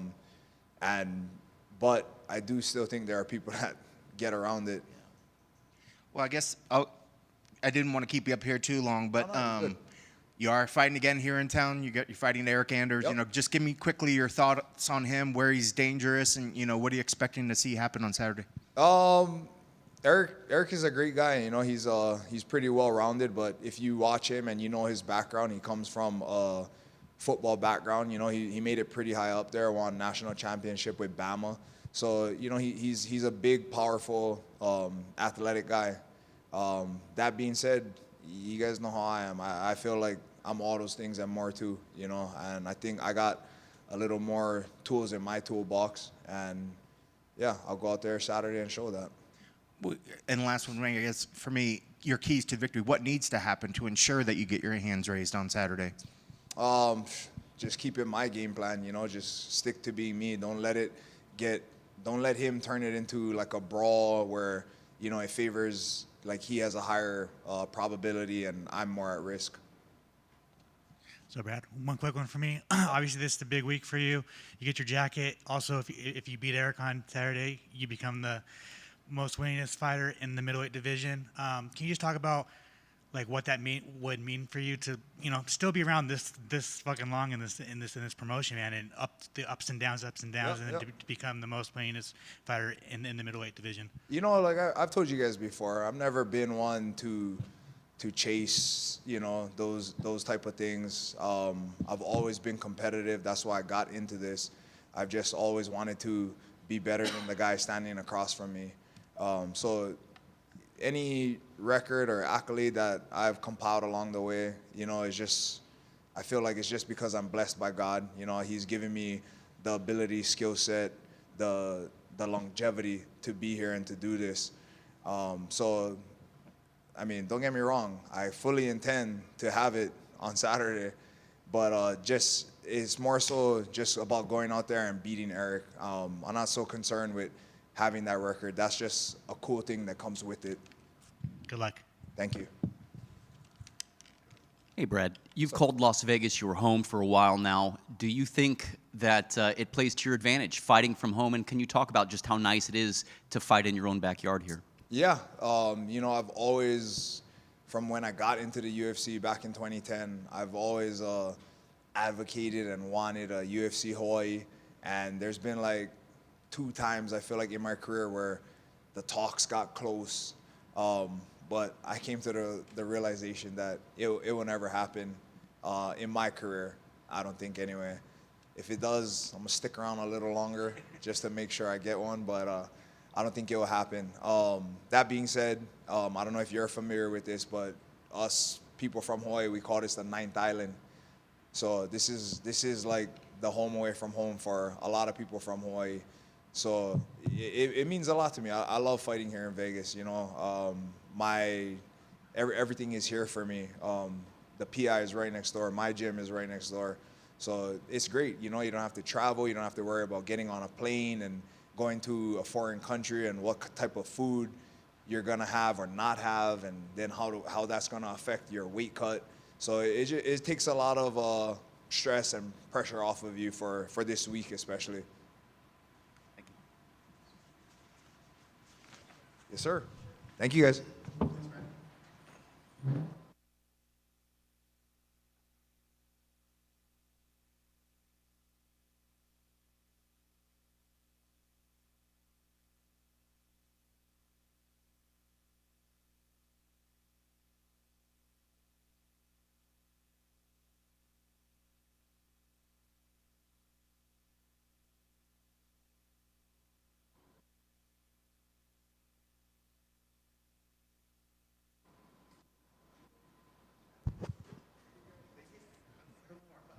Testing, go Birds.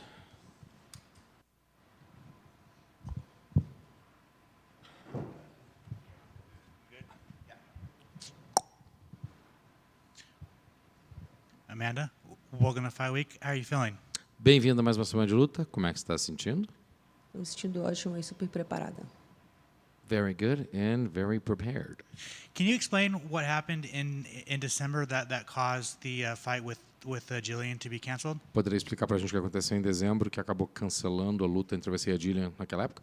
Em dezembro, no dia da luta, apareceu uma ferida na minha boca e a comissão atlética optou por me retirar do card. In December, all of a sudden, there was like a sore, like in my mouth, that just appeared, and the commission opted to pull the fight off. How disappointed were you? Obviously, gone through a long camp against a really exciting fighter. How bummed were you that you not able to fight? Quão frustrada, tipo assim, putz, que chateada você ficou porque é um camp contra uma lutadora que também empolga com você nas lutas, ser uma luta bacana. E chega na hora H, acaba não acontecendo. É muito frustrante. A gente fez toda uma preparação, bati o peso. E no dia da luta cancelada, realmente dá uma tristeza, mas não me abalou. Voltei para casa e voltei para a academia treinar e me preparar ainda mais. Pretty frustrating. You go through a full camp, get prepared to face a fighter like that. You're ready to go. You make weight, and then that happens. Obviously, it's kind of a level letdown. But then, I mean, I didn't let it, rattle me. Just go on back to the gym as soon as possible. Started training and started getting ready for the next fight, which is now. Now it's basically 3 months to the date from when you were supposed to fight her. I guess, did you have a better camp this time around, and are you just more prepared for her? 3 meses quase da data que você poderia ter enfrentado ela. E agora? Como é que foi? Como é que foi? Melhorou? Acabou melhorando algumas coisas no campo? O que foi feito nesses 3 meses para se preparar para essa luta? Com certeza a gente melhorou ainda mais. A gente trabalhou, teve mais tempo para trabalhar, né, em cima do jogo dela, para a gente impedir o jogo dela e botar o nosso em jogo e sair com a vitória. We improved things even more. We're able to study her game a little more, just kind of stifle her game, not let her impose what she wants to do and come out with a win. Speaking about that, it is a very fun fight on paper. You come to knock people out. She comes to strangle people. Are you expecting her just to shoot on you the entire time, or do you think she's going to try and test your striking? Falando nisso, estudar e melhorar e ter uma luta boa, você é conhecida pelo poder de nocaute, que você tenta dar porrada. Ela é conhecida por levar o pessoal para o chão e tentar finalizar todo mundo. Então, o que você acha que pode acontecer? Que ela vai realmente tentar te levar para o chão, ou ela vai se testar na mão e vai acabar tentando encarar você em pé? Não, acredito que, apesar de de estar preparada também, né? Mas ela com certeza vai tentar me botar para baixo e eu vou impedir e tentar nocautear. No, I don't believe so. I think we're prepared for it as well. Obviously, even prepared for to fight that, but I think she's gonna keep trying to take me down. We're gonna take that opportunity to frustrate her and knock her out. And obviously, you are defending your ranking in the top 15 rankings. What does the win over her do for you? And do you think, if you go out there and finish her, you do have a win over the current champion? Do you think that you might get a rematch with her? O que uma vitória no sábado faz por você em termos de defender essa posição, que é o que você está tentando fazer, e você ganhou da atual campeã. Então, uma vitória no sábado, o que isso faz por você já ter vencido a Mackenzie? Acredito que me coloca numa posição de novo. Volto para o caminho das vitórias e só ver o que tem na categoria para mim, a próxima oponente. Mackenzie é a atual campeã agora, eu já venci. Eu acho que seria esperar. I think that obviously that qualifies me as winning against Jillian on Saturday. About 1-2 more wins, and I do believe that the fact that I beat Mackenzie is a matter of, getting close to that. But it's just wait. After that, you wait for the opportunity. Good luck. I was going to say, I know it's been about a year since you fought, but you are getting near the top. A lot of fighters want to stay active, but at this particular point with the win on Saturday, you almost want to pick and choose your fights going forward. But how active would you like to see yourself this year? Já faz algum tempo que você lutou. Os lutadores querem sempre estar mais ativos possível. Você, obviamente, não quer escolher luta, mas o quão ativa você quer estar no ano 2026? Eu quero estar super ativa aí, todo o tempo lutando. E acredito que mais umas 2 lutas esse ano seria perfeita. I want to be very active, fighting all the time, and I think that 2 more fights would be perfect. Good luck on Saturday. You okay?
There's not too many of you guys, huh? Everyone's on lunch. Or this is it. Yeah, right. I'm just kidding. I know I didn't bring it. I was like, Josh, what's up? Welcome to Fight Week. How you feeling, man? Great. How you doing? Good, dude. What's up with the no beard? Back to business, you know, getting the old Josh Emmett.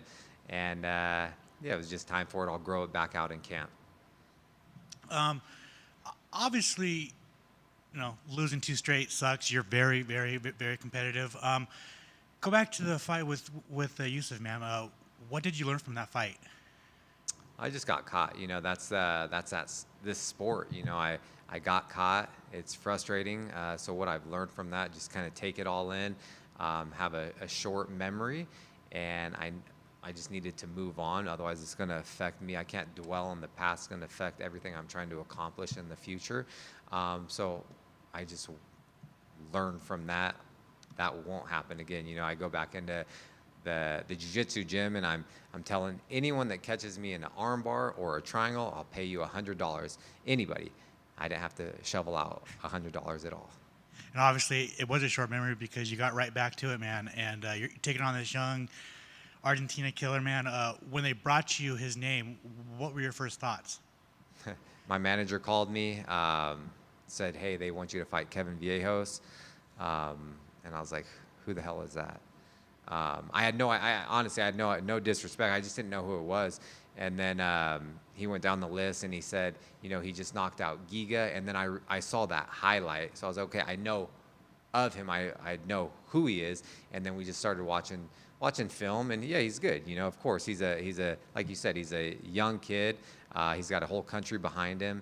He's, you know, kind of reminds me, you know, a little bit about myself and, you know, just with his power and his striking. And I'm excited to get in there and mix it up with someone that's going to stand there and trade with me. So, yeah, I'm stoked for Saturday night. Yes, obviously it's like a young guy versus an octagon veteran, man.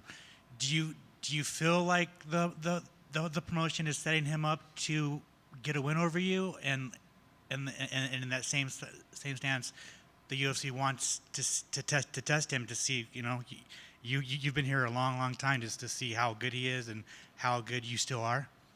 Yeah, no, I feel like the UFC, like I know what's going on. Like he's a young prospect. He's had success. He's 3-0 in the UFC right now, and the UFC wants to test him. They think a lot of him.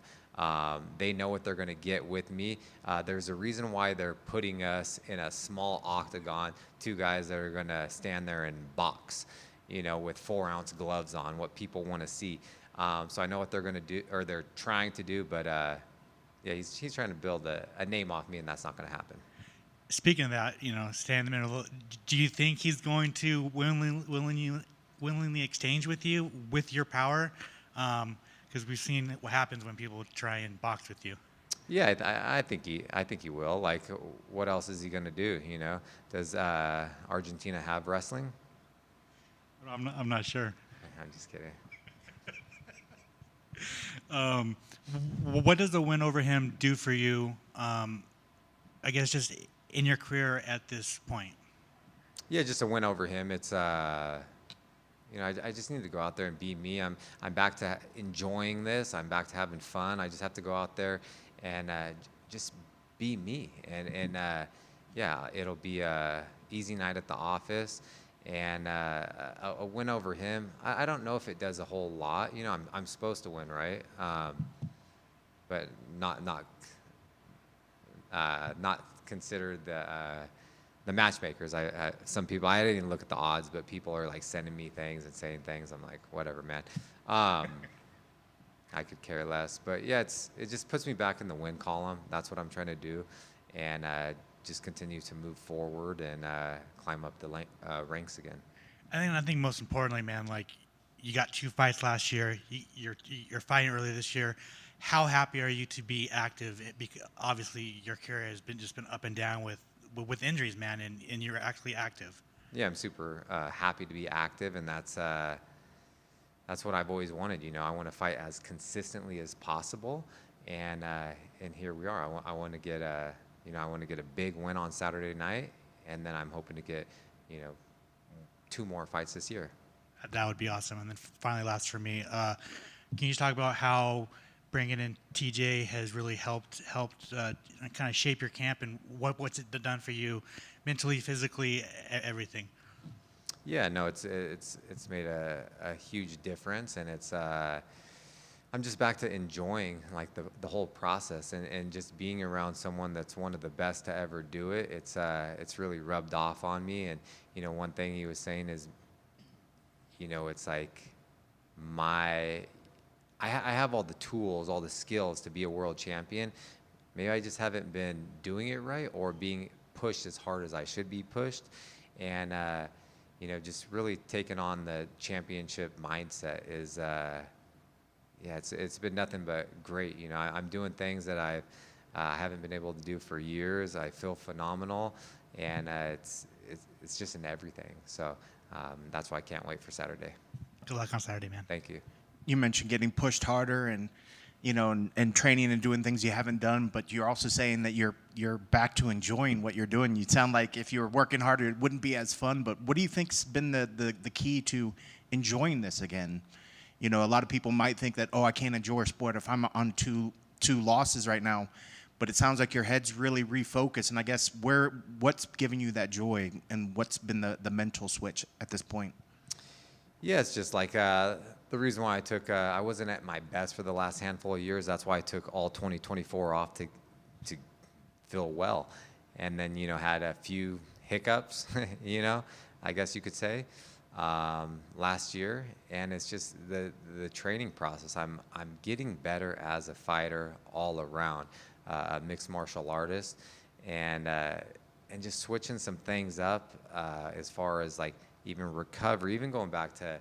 I've touched on this about like days off. I used to grind so hard when I was younger, 7 days a week, and then I would just take Sundays off, and then now we're doing like 2 days off. So I take a day off halfway during the week and on Sundays, so we can absolutely redline it and I can recover on those off days. And it's just, I don't know, just being in a room, just depend on who you surround yourself with, just, you feed off that energy, and when people are so positive, and I'm just delusionally optimistic now, and that's rubbing off on me, and I know exactly what I can do and what I can achieve. I can compete with the best in the world, and I've showed it time and time before. And it's, I have the same mindset. Like, I have the same mindset. Like, I still want to be a world champion. I'm going to be a world champion. But I just have to go out there, be me, get my hand raised, and then we'll just slowly work our way back up to the top. I'm on a one-way trip to the top. I don't care who's coming with me. And with the training, and it sounds like, even though this is a 5-round fight, but the work that you do at the gym and with the taking the days off and making sure you can work, regardless if it was a 5-round or a 3-round, you're approaching this fight week or this fight camp the same overall in general? Oh, yeah. I always approach it as when I'm in a 3-round fight, I can go 10 rounds. When I'm in a 5-round fight, I can go 10 rounds. So it doesn't matter. Like, I will not get tired. I'll tell you that. Like, I will not get tired. I'm gonna break Kevin. I was gonna say, he's had 5-round fights that haven't made it to the distance. You've had experience. What's the difference? Is it the experience within the UFC? Do you think that'll show the difference of 5 rounds fighting in the UFC as opposed to 5 rounds elsewhere? Depends on the opponent, I guess you could say. But, I've been, even on the regional scene, when I was a champion at West Coast Fighting Championship, I fought UFC veterans for my title. It's scheduled for 5 rounds, but it's like, it's all the same. It just depends on the pace of the fight and the style of the fight. But yeah, the experience is definitely going to benefit me, and definitely is a huge factor. I'll take experience all day. And I think one of the things that always you hear the commentary team talk about, especially during your fights, is your power stays all the way through the fight. And part of that's probably that experience, being able to kind of not blow your arms out, in the first round trying to knock somebody's heads off, but being smart and what's being presented to you. Is there something to be said about your power just in general? Because your power does tend to last to the fifth. Is that something that you consciously try to make sure that you don't gas your arms out? Or is it that you just got, like you said, you're ready for 10 rounds, your arms aren't going to gas out?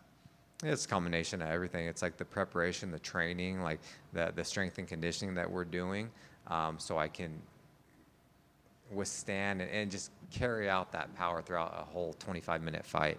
You know, I first punch I could knock him out, or I could land the last punch in the fifth round with a second left and knock him out. It's gonna be just as powerful. So I can just keep that threshold throughout the entire fight. It's everything. It's just, you know, maybe God-given genetics plus, you know, the help of my boxing coach Joey Rodriguez and the training and strength and conditioning that I'm doing with TJ and everything else.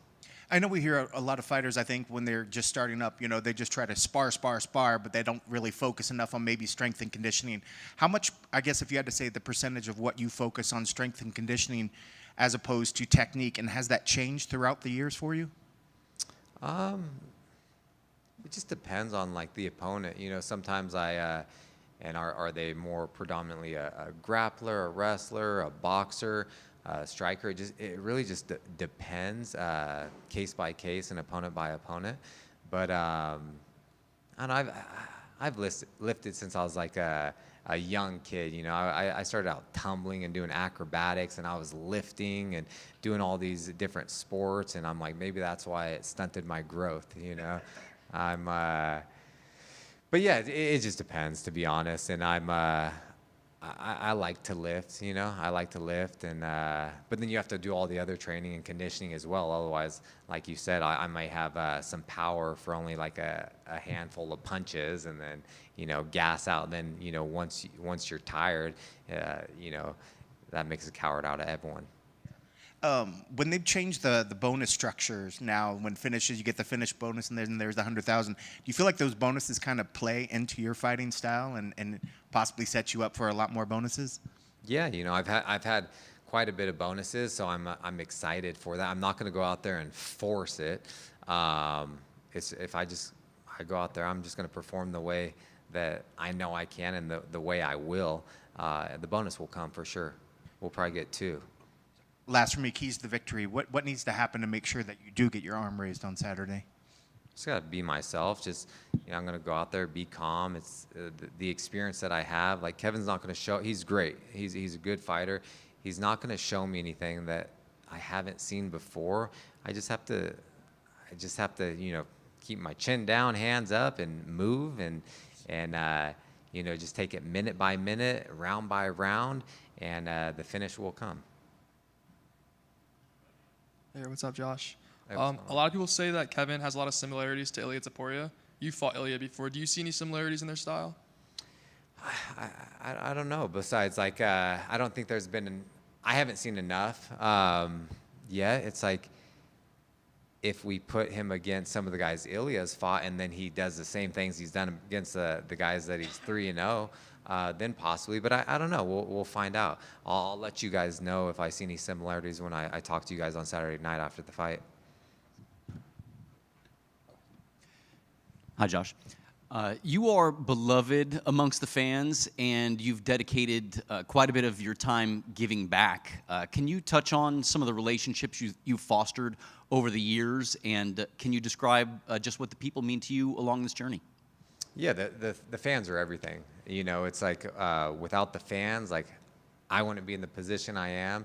And the reason why I give back so much to fans is, like, I was a big sports fan as a young child, and I would do anything to get a picture with my favorite athlete or autograph. So I will stand there and take a picture with every single person that asks me or sign anything for them, just because I know what it feels like. And yeah, I'm truly grateful for all their support, and yeah, I'll never change.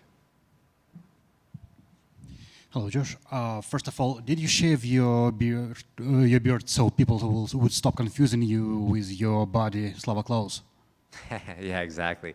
Yeah, Slava Klaus. He's always he shaved his beard first, so I had to come back, and so we can be twins again. You know, he's just a little taller. I got the strong heart though. And quick one from me. Next week there will be a huge fight in your division, Movsar versus Murphy. So what's your opinion on this fight? Yeah, I'm looking forward to it. You know, obviously it's going to be striker versus wrestler. Yeah, no, I think it should be the #1 contender spot. You know, you got #1 against #3, and based off of a merit system, I think the winner of that should get the next shot. But we'll see. Thank you. Good luck on Saturday. Thank you. I appreciate it.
I mean, when the chance arises to pick the brains of a champ, you got to do it. You know, just to peel behind the curtain that people didn't see. You were just over there chatting with TJ. Can you talk a little bit what you guys were chatting about? For me, I switch stance a lot, and as we all know, my last fight is the first time I ever got finished, and I got caught with a left hook, and so this whole camp has been just tying up a couple defensive things that I've been working on, and a couple fighters I've been watching and studying because I move similarly or do a couple similar things is TJ and how he played with his high guard, and he would switch stance, he would stay open stance, so he's here. So I'm like, hey, oh wow, okay, I've been watching this. When you did this, what were you thinking? How would that work? I love MMA is meant to be experience, so. And that's going to say, I mean, I figure, and that's what I think what's one of the most beautiful things about this sport. People think that everybody's just, oh, I'm a bad man. I'm not going to help you. I'm not going to talk. But most guys look like they want to help pass on that knowledge, you know, and there's something really, really interesting about the sport in that way, and that it is different like that. Do you find that that's not an unnormal situation right there. That happens often, quite often. If a fighter asks another fighter to pick their brain, most fighters are willing to impart some knowledge. Oh, it just depends. Some guys got ego, some don't. Some guys come from different parts of the world. It's a language barrier, or they don't care to ask. They believe what they're doing is working for them, their system, and but for me, I'm always looking to be a sponge, always. You're still gonna keep switching up them stances, right? Yeah, for sure. For sure.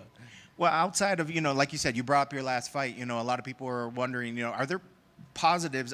Obviously, you're already looking about where there were possible defense lapses when the way you switched, stances. Are there any other things that you were able to kind of take away from that fight? No. I lost so fast. In my eyes, it just was a blur. I remember everything, but it was just a blur of a moment that you prepared for months, and everything happened so fast that I jogged out of the cage, got to the back, talking to the doctor. He's like, "Oh, you have reflexes of a cat." I was like, "I know, man. I'm good.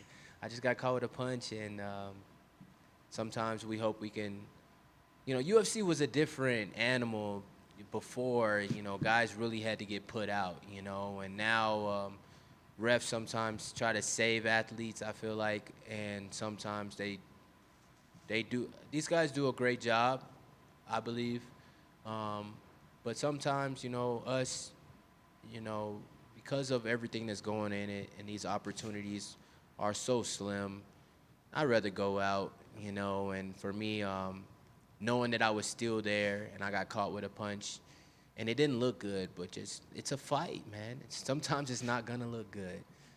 And so when I got to the back, I had to deal with all these thoughts of fuck, right?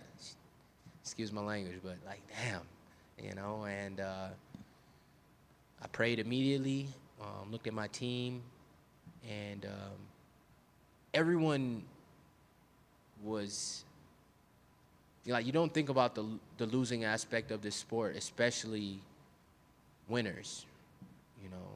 We don't. It's not a part of the equation. But when it happens, you have to be very transparent, honest, and look in that mirror. So, me and my coaches do a really good job at that. We had a honest conversation. It was just a fight, and then we addressed what we needed to this time in between then and now. And I'm excited, man. It feels like an extended camp, and it's a great opportunity. For me, it's an opportunity to do what I didn't do in January. And I love the honesty and the openness and the thought process behind it, dealing with the loss. At what point afterwards was it in the back seat and you were focused forward?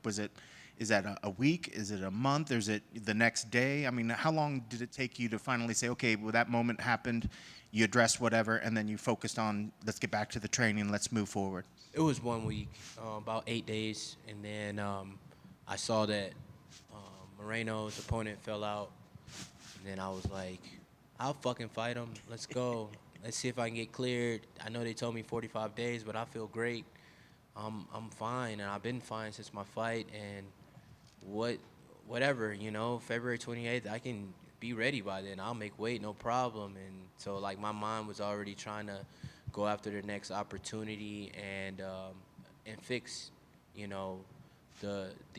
lesson that I had from January. And that's just how I am. I've always been a very good guy about looking at the positive in things, and dealt with adversity a lot in my life, so it's nothing new for me. But that was the first moment, my whole athletic career since I was younger, I always exceeded the moment. When it was a big expectation, I always exceeded the moment. So it was very weird in January for me, right? But I was past it. I was past it after a couple of days. Sad about it, upset about it, confidence down a little bit. But once I got back in the gym after that week and I got back in there, I just started working and talked to my coaches and addressing it with my boxing coach and got in there a little bit more, got some consistency going with my pad work. I was like, all right, we're good. And then you get the name Bruno Silva. What was your initial thoughts when they called you and gave you that name? You know, what are your thoughts on him, and where's he dangerous, and what are you expecting on Saturday? That's a great fight. It's a tough opponent. It's the same fight. Very explosive in the first round. Can finish the fight at any moment if he gets your back. Brazilian Jiu-Jitsu black belt. And I'm very familiar with him because, you know, Henry Cejudo was world champion, and I know he was training with him for a while. And I'm familiar with that team in Arizona. I've like watched them, watched their videos, and watched him fight. And so I'm always pretty aware of who's in my weight class, who I may be fighting. So this was one that for about a year and a half now I knew could possibly happen. And so I was always kind of aware of his game. And he had a great fight against Park, his last fight. And for me, it's a very similar fight to my last, you know. Him and Alex have a lot of first-round finishes.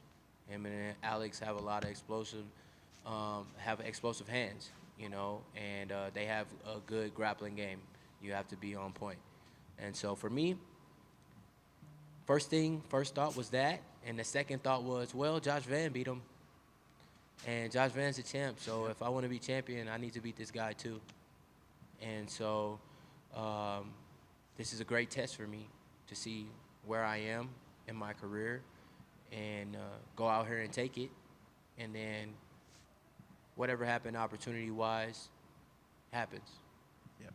And like you said, you know, this is a guy that, you know, was beat by the champ, and I know that's where your aspirations, your thoughts on. I know a win is probably enough to kind of keep moving you forward, but is a win just enough for you, or do you want to go out there and get a definitive knockout or a finish, or really just to sort of put the last fight out of mind and bury that and move forward, or is just getting back on the winning ways enough to kind of There move the is ship no forward? room in this promotion for just getting by with anything. So you have to think, you have to be prepared for it being a full fight, but the UFC wants to see finishes. They've made that very clear.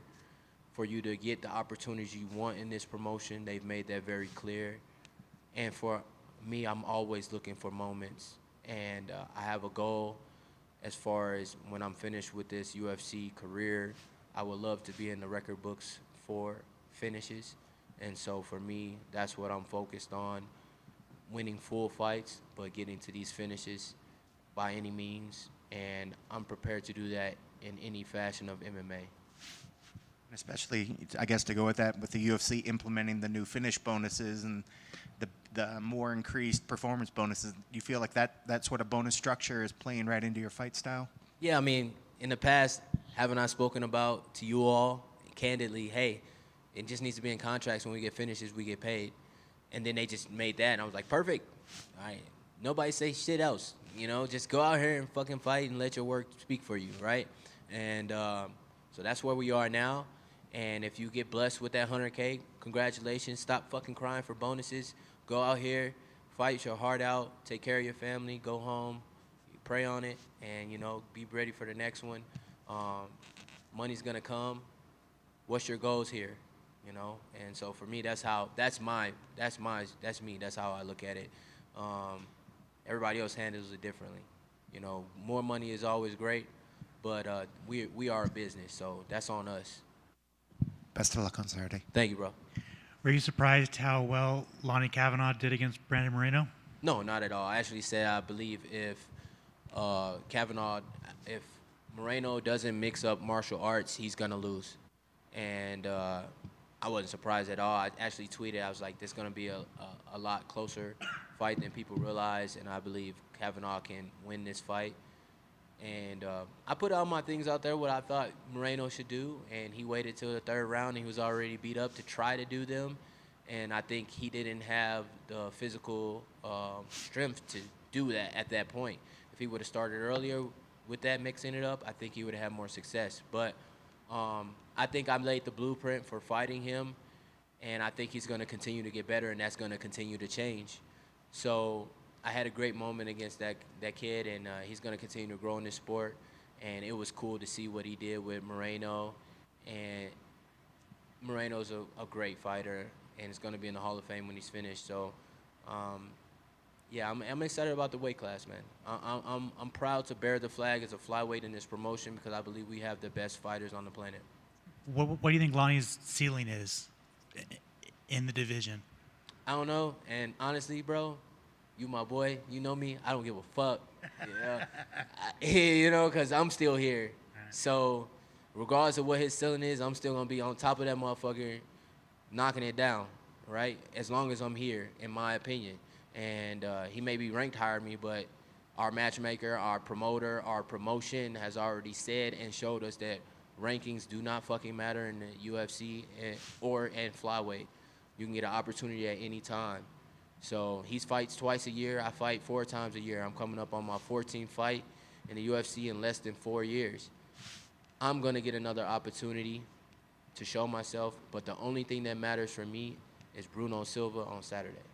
Were you offered to step in Mexico City? I was the first option. Unfortunately, our lead doctor was not willing to play around with the ruling of my last fight, which is very understandable. And then just finally for me, man, like, obviously everyone jokes about it, like, you know, you knocked out Josh Van, you knocked out Lonnie Kavanaugh. Josh Van is a champion. Lonnie Kavanaugh just beat Brandon Moreno. Like, so I knocked out 2 guys in the top 6 in my weight class, and I'm sitting here at 14, like, damn.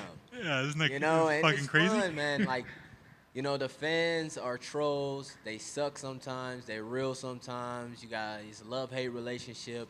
And for me, I think I'm very authentic with everyone. And for me, it's all about organic growth and people who love me because I've been consistent. So I don't really put too much energy into thinking about it, but it is funny to see some of the things, and some of the things you go back home and you fucking punch the wall like, right? But, you know, I'm very much a prayerful man. You know, I pray a lot. And prayer, positivity, and perseverance, my 3 Ps I go by. And I'm at a point in my life, you know, it's on God's time, and when it's my time, which I believe is now, I'm going to have an opportunity to do that. Do these fighters get superpowers once they get slept by you, or what's up? And I don't know what's in his right hand, but it's like the Space Jam basketball, right?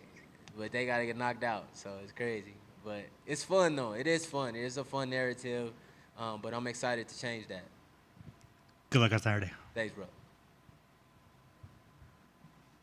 We good? Thank you.